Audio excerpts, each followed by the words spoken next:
what this young man has tweeted, Mama has eaten poor people's money and is now full. Do we classify that as hate speech? And did he deserve the punishment, the treatment he got from just this, I don't want to say simple statement. It might not be simple when other people are viewing it. Yes, first and foremost, as far as I know in Nigeria now, there is no law codified as hate speech law. There was one or two attempts, there were some attempts by the National Assembly to pass what they call National Commission for the Prohibition of Hate Speech Bill. They failed. That bill as of today is not yet law. So if we're going to use the word hate speech, it's not, there is no law under that or with that tag, hate speech act or hate speech law, either at the federal level or in any state in Nigeria. So coming down to Adamu Mohammed, Adamu made a tweet. Aminu Mohammed, yes, made a speech, tweeted on his Twitter handle what you just said in Hausa. And pronto, agents of the state were sent to pick him up. This is a final year student of the Federal University of Dotse, environmental management. He was picked up down to Abuja. We had so many stories. The media space was agog over the past 2-3 weeks. How that he was maltreated, beaten, and subjected to all manner of cruel treatment. Some even went on to say that the First Lady also got involved personally in that treatment to the extent that while kicking the boy, she sustained an injury. So many stories. When you hear this kind of thing, so many things go out there. But suffice it to state that there are specific things that happened. There was a tweet by that boy. He was arrested, and then he was taken to court. Only Aminu will tell us what he went through. But the truth is, one, what Aminu tweeted that the First Lady or the wife of the President found offensive has provision in so many other legal instruments where she could ventilate her grievances without necessarily sending the agents of state to pick up that boy and then take him through the course of the harassment that he went through. Having not done that, I will say it outright that was a shameful act on the part of the wife of the President. If you could handle that, then what will you do to thousands of other people who keep saying one thing or the other about this government, about people in power? You see, there was something I saw recently by the former First Lady of the United States, Mrs. Michelle Obama, a video where she said something to the effect that they said the presidency will not change you. They said the presidency will reveal who you are. So it's not about people saying, for me, this guy got into power and has changed. No, he didn't. He never really changed. The truth is that power now reveals who he really is, or she really is. That is what I see about power. So looking at the so-called offense, in quotes, and the way it was handled, I don't think our people in power are serious. If that tweet by that boy far in Dutse could generate this kind of activity by the officials, paid officials of state, to go fish him out and bring him down to Abuja and subject him and finally charge him to court, this is taxpayers' money we're talking about here. Of course, at the end of the day on Friday, the charge was withdrawn. But I want to say it and say it clearly. We have laws. If you feel you are defamed, either by spoken word, which is slander, or by published word, which is a libel, the law is open for you. The law is there. The provisions of the law, either criminal defamation, which is what they finally brought the boy under, which for me, there is nothing that should be criminal defamation for today in Nigeria. It's an inheritance from our colonial masters. Section 133 of the Criminal Code, and then Section 391 of the Penal Code, where he was charged under. As far as I'm concerned, that law ought not to be in our criminal law books. The civil aspect of defamation is what the First Lady ought to come under, and then go to court to prove her case. If we do that, then we're enthroning the rule of law. over the rule of might, as we just said in the last topic. That is my take on that. Yeah, all right. Thank you very much. And now to Niyi Aborishade, how do you react to this? Criminal defamation. And we're discussing the young man who tweeted, let me read this again in Hausa, which loosely translates to, Mama has eaten poor people's money and is now full. Criminal defamation? What do you think about that? I will try to balance the argument.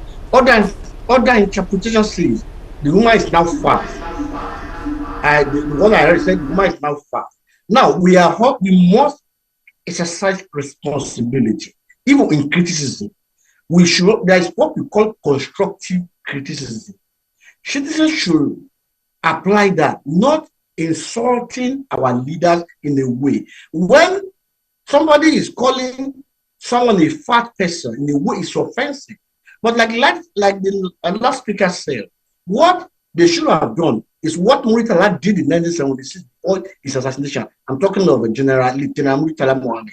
When someone said something against him, which was not true, which was not fair, he did not use his military power. He used his lawyer to charge that person to court so that they will elicit the truth of the matter. And now prove that it was a false allegation. So he did not use military power. The way they handled the presidency, the way they handled it is not fair. By using BSS, beating somebody, it shouldn't be like that. If something is offensive and a malefactor or allegation which is not true, the wife of the president has a right to charge such person to court. So that because what is going on in now, in fairness to the leaders, is not very good. Lot of rubbish, lot of lies. And these people are human beings as well. Of course, when someone has been in public, he should be able to take a lot of things. He should be able to take a lot of stones and but nevertheless, there is limit to what human being can take. But the appropriate thing is this: there is court. Judiciary is the last hope of common man. We all have rights to court, particularly those who are in power, but they should use it judiciously, not as a means of oppression to oppress the people who are below them. What I see, the way they handle it is a kind of oppressive regime. When the SS were taken instead of simple court order, or the woman can go to court and do the right thing. But what they did now is unfair to the boy. They kept him in detention. They charged him for what? Eventually, I think people must have spoken to the wife of the president. She has withdrew the charge, and the boy has now been released. But for future references, the appropriate thing to do is, if something is not right, then you can go to court to seek remedy, not using the agents of government to oppress the people, the ordinary citizen who has no means of even defending himself before these people. It is unfair. But nevertheless, I would charge everyone to be reasonable in whatever we are doing. We need to be constructive, not destructive criticism, and not creating lies around the leaders. I'm a human rights activist, but if we are fighting for the right of people, we should fight for the right of those who are in power as well. So not everything people are saying about them is right. People should get basic fact before making spurious allegations. Thank you. Okay, thank you very much for that. And now to Tolu Babaleye. You see, Nigeria as a country, our culture talks about respect for the elders, and in fact, there are some parts of the country who feel that whatever your leader says, you must abide by it, you must not question it, because they are there and then you're supposed to obey them.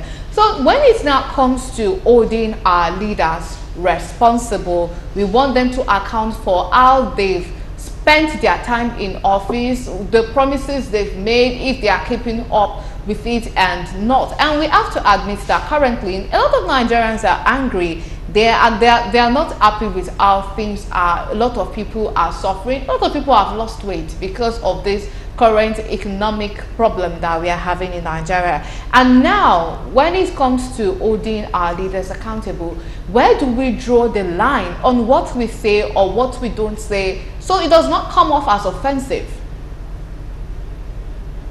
Well, the laws have specified everything.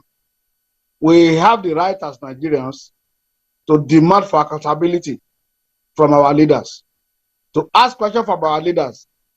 So amount of money or so issue. How did you treat it? Or how much did you realize from this? How did you expend the money? There are thin lines between questioning the integrity and making the issue to become an insult to whoever leader that felt insulted. I think Nigeria, just like the last speaker, Mr. Borishade has said, we should draw a line between responsible criticism and the other criticism that seem to impugn the character of the man you criticize, even though you have not had anything to establish the guilty of the person that you criticize. For example, in this matter, we had the guy Aminu said that Mama has eaten the money of the talakawas, and he's feeding fat on it. It's just to me, it's just like an innuendo. It's just a jab. I don't see anything serious about that one. The wife of president can just come out to say, no, it is not true. I did not eat the money. The money of the masses, we are spending it to enhance the status of the masses. That will have ended it. But I'm very sure that Mrs. Buhari may not be aware of all this. By the time all these our overdue security agents take, decisions, take actions, just to impress the person they are, just to impress their overlords and their gas here and there, it bounced back on them, just like it has bounced back and dented the image of the first lady in this instance. So I will just tell Nigerians to be careful in the way we criticize our leaders. We should ask them questions related to integrity, their integrity in office, and not go personal with them. Calling, for example, I remember that Professor Wole Soyinka, during the era of Goodluck Jonathan, called in one of his articles, called President Jonathan Shippopotamus.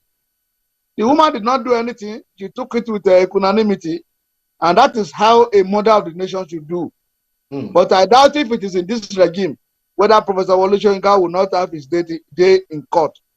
All I want to say is that when you are a leader, you should know that you are put in a position of authority where you have very many heads, both cool and hot, to manage.